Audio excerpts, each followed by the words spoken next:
Capítulo 2. Fomos criados juntos, não chegava a 1 ano a diferença entre nossas idades. Não preciso dizer que desunião ou disputa eram coisas totalmente inexistentes para nós. A harmonia predominava, e nossas eventuais diferenças aproximavam-nos ainda mais. Elizabeth era de natureza calma e reservada, ao passo que eu, com muito ardor e sempre ávido por satisfazer minha curiosidade, era um poço de ansiedade de saber, de conhecer, capaz de maior aplicação no sentido de compreender o porquê das coisas. Ela era contemplativa, e eu, analítico. Ela admirava as criações e eu buscava-lhes as origens. Para mim, o mundo era um segredo que eu procurava desvendar. A insatisfação, a incessante indagação tentando penetrar as leis ocultas da natureza, o júbilo de alcançar percepção de uma partícula dos seus inúmeros mistérios, tudo isso constituía as primeiras revelações do meu íntimo, até onde a memória alcança.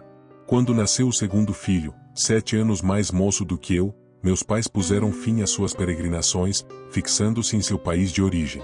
Possuíamos uma vila em Genebra e uma casa de campo em Beurive, na margem oriental do lago, distante da cidade pouco mais de 1 légua. Residíamos a maior parte do tempo nessa última, e nossas vidas transcorriam em suave recolhimento. Por temperamento, eu não era muito afeito a companhias numerosas, preferindo o convívio de umas poucas pessoas, com quem eu pudesse dividir mais substancialmente o meu afeto. Por isso eu era indiferente à maioria de meus colegas de escola, mas liguei-me por estreita amizade a um deles, Henri Clerval, filho de um comerciante em Genebra. Era um rapaz de singular talento e muito imaginoso. Tinha o gosto da aventura, amando as empresas difíceis e arriscadas. Era bastante versado em livros de cavalaria e em romances. Compunha poemas heróicos e fez várias incursões literárias no reino dos contos fantasiosos e das aventuras de cavalaria. Insistia em fazer-nos representar pequenas peças e participar de festas à fantasia, cujos personagens eram inspirados nos heróis de Roncesvalles, da Távola Redonda do rei Arthur e todos os paladinos que traçaram com sangue os seus caminhos pela redenção do Santo Sepulcro. É de duvidar que alguém tenha tido infância mais feliz do que a minha, sob a permanente gentileza e indulgência de meus pais. Longe de serem tiranos ávidos por submissão a seus caprichos, eram, antes, criadores e participantes dos prazeres que desfrutávamos.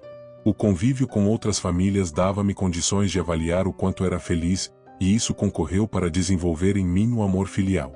Por vezes minha índole levava-me a ímpetos temperamentais e paixões impulsivas, mas, tangidos por uma emanação interior, tais impulsos convergiam sempre para o desejo de aprender. Não, porém, de aprender tudo, indiscriminadamente. O mecanismo dos idiomas, por exemplo, os códigos governamentais, a política, a diplomacia, nunca exerceram qualquer atração sobre mim. Eram os segredos dos céus e da terra que me interessavam. Fossem, porém, a substância das coisas, o âmago da natureza ou os mistérios da alma, que absorvessem minha atenção, minhas indagações eram sempre dirigidas para as origens, para os segredos metafísicos. Enquanto isso, Clerval preferia ocupar-se do aspecto moral das coisas. O torvelinhado teatro da vida, as ações dos heróis, as virtudes e os pecados dos homens constituíam seu tema predileto. Almejava tornar-se um daqueles que deixaram nome na história, como arrojados ou ditosos benfeitores da humanidade. A alma de Elizabeth era uma réstia de luz em nosso lar. Desfrutávamos de sua irradiante simpatia, e seu sorriso, sua voz melodiosa, a doçura de seus olhos, estavam sempre presentes, como o espírito do amor. Se me acontecia enervar-me nos estudos ou tornar-me áspero, ela estava sempre presente para subjugar-me à imagem de sua própria candura. E Clerval? Seria admissível a mais leve sombra do mal passar por seu espírito? No entanto, também ele não poderia conciliar sua paixão pela aventura com os seus sentimentos humanitários, seu afeto, sua ternura não houvessem pairado sobre ele os fluxos benfazejos do nosso anjo dourado, induzindo-o a dirigir suas ambições para a prática do bem. Ah, com que prazer revolvo essas lembranças de um passado em que a desgraça ainda não me estigmatizara, transformando uma ampla e altruística visão da vida em sombrias e egoísticas reflexões. Além disso, ao traçar o panorama de minha infância, sigo o roteiro dos acontecimentos que me conduziram, insensivelmente, à minha posterior história de miséria. Na verdade, quando busco as origens da minha obsessão, que veio depois a reger o meu destino, descubro que ela brotou, como um rio na montanha, de um fio de água remoto e quase esquecido, que foi se avolumando pouco a pouco, até converter-se na torrente que arrastou em seu curso todas as minhas esperanças e alegrias. As ciências naturais foram a bússola de minha vida. Desejo, portanto, expor os fatos que me conduziram à predileção por aquelas ciências. Quando eu tinha 13 anos, saímos todos para um passeio às termas próximas de Tonon. O mau tempo imprevisto obrigou-nos a permanecer um dia inteiro na hospedaria. Ali encontrei por acaso um volume das obras de Cornélio Agripa. Abri o livro com apatia. Mas, à medida que me aprofundava na leitura, a teoria que ele tentou demonstrar e os fatos maravilhosos que relatou acabaram por transformar em entusiasmo aquele sentimento. Uma nova luz parecia raiar em minha mente, transbordando alegria, fui correndo comunicar a meu pai a descoberta. Meu pai correu os olhos, sem maior interesse, pelo título do livro e sentenciou: "Ah, Cornélio Agripa. Meu caro Vitor, não perca tempo com isso. Não tem valor." Em vez de tal observação, seria preferível que ele tivesse me explicado que os princípios de Agripa estavam superados, e que fora criado um moderno sistema científico, mais bem alicerçado que a doutrina antiga, visto que os conceitos desta eram utópicos, ao passo que os da moderna eram reais e práticos. Se isso tivesse acontecido, satisfeita minha indagação, eu teria deixado Agripa de lado e voltaria com maior ardor ao roteiro mais seguro dos meus antigos estudos. Também nesse caso, é possível que o curso de minhas ideias não tivesse recebido o impulso que acabou por levar-me à derrota.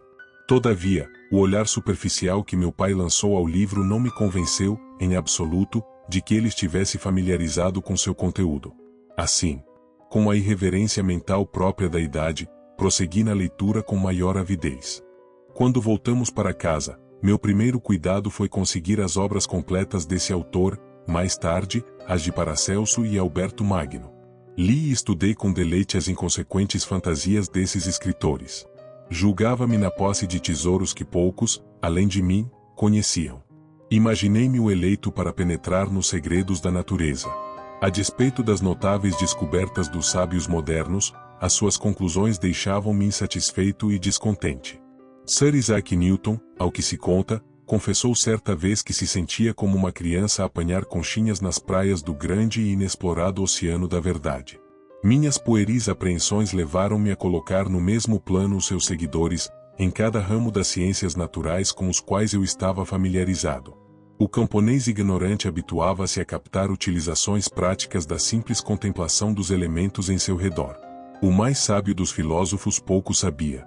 Ele descobrira parcialmente a face da natureza, mas a profundidade de seus traços fisionômicos permanecia um mistério. De que vale dissecar, analisar e dar nome se não se chega à profundidade das causas? Essas, em seus graus secundários e terciários, continuavam de todo desconhecidas.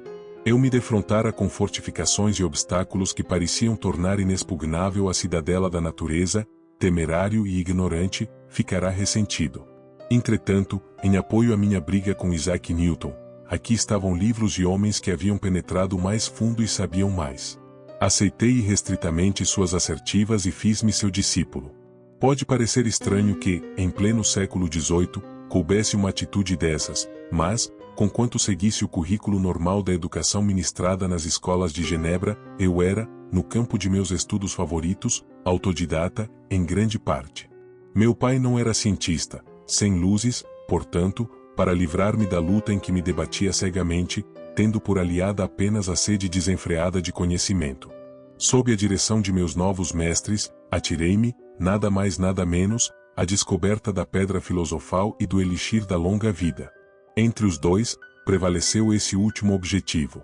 A riqueza era uma finalidade secundária, mas quanta glória haveria de coroar a descoberta que permitisse banir a doença do organismo humano, tornando o homem invulnerável a todas as mortes, salvo a provocada pela violência. Meus sonhos, porém, iam mais longe. A evocação de espíritos ou demônios, o exorcismo, eram promessas prodigamente esbanjadas pelos meus favoritos, que eu procurava tornar realidade. Não importava que minhas bruxarias sempre fracassassem, pois eu sempre dava um jeito de atribuir o insucesso à minha inexperiência e engano, e não a uma falha na capacidade de meus instrutores. E assim, por algum tempo, vivi nesse emaranhado de sistemas arcaicos, misturando, inadvertidamente, mil teorias contraditórias, espojando-me num atoleiro de assimilações conflitantes, até que um acontecimento veio, mais uma vez, alterar o curso de minhas ideias. Eu tinha aproximadamente 15 anos, e havíamos ido para nossa casa de campo em Beurive, quando presenciamos uma tempestade das mais violentas e terríveis. Vinda de trás das montanhas do Jura, a borrasca explodiu de repente, com toda a fúria, em todos os quadrantes. Enquanto durou o espetáculo da natureza enfurecida, permaneci a contemplá-lo com um misto de curiosidade e prazer. Como estivesse à porta, vi, de súbito, uma enorme língua de fogo expelida do antigo e belo carvalho que se erguia a cerca de 20 metros da nossa casa. Tão logo se desvaneceu aquela luz ofuscante, a árvore desaparecera, não restando dela mais do que um cepo esfrangalhado. Quando, na manhã seguinte, nos aproximamos para verificar o ocorrido, encontramos o carvalho esfacelado de maneira singular. O raio não o fendera, mas reduzira-o inteiramente a tiras de madeira. Jamais vira algo tão completamente destruído. Antes disso eu não estava ainda familiarizado com as mais elementares leis da eletricidade. Aconteceu encontrar-se em nossa companhia um homem de grande saber no campo da ciência natural, que, a propósito da catástrofe, começou a explicar uma teoria que criará, sobre o tema da eletricidade e do galvanismo, fenômenos novos e surpreendentes para mim. Sua dissertação lançou em profunda obscuridade as teorias de Cornélio Agripa, Alberto Magno e Paracelso, os senhores de minha imaginação. Esse acontecimento desestimulou-me a prosseguir nos estudos que então me empolgavam. Novas dúvidas me assaltaram. Parecia-me que nada seria ou jamais poderia ser conhecido.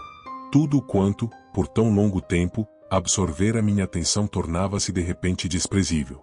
Por um desses caprichos da mente, aos quais somos talvez mais sujeitos na adolescência, abandonei de pronto minhas ocupações recentes, desembaracei-me da história natural e de toda a sua gênese, como se fossem criaturas disformes e abortivas, e passei a nutrir o máximo desdém por essa ciência que jamais me franquearia os umbrais do verdadeiro conhecimento. Nesse estado de espírito, aferrei-me à matemática e aos ramos de estudo a ela pertinentes, por estar apoiada sobre sólidos alicerces, sendo assim digna de toda a consideração. Estranha e complexa a natureza da alma, que tão somente por meio de débeis fios nos liga ao êxito ou ao fracasso. Hoje, quero crer que essa mudança de inclinação e vontade teria sido a derradeira tentativa do meu anjo da guarda para preservar-me da tormenta prestes a desencadear-se sobre mim. A serenidade que se seguiu ao abandono dos meus antigos e tumultuados estudos foi como um prenúncio de sua vitória. Eu aprendi, então, que o mal estaria na continuação deles, e a felicidade, no seu desprezo. Inútil, porém, foi o enorme e tremendo esforço do espírito do bem.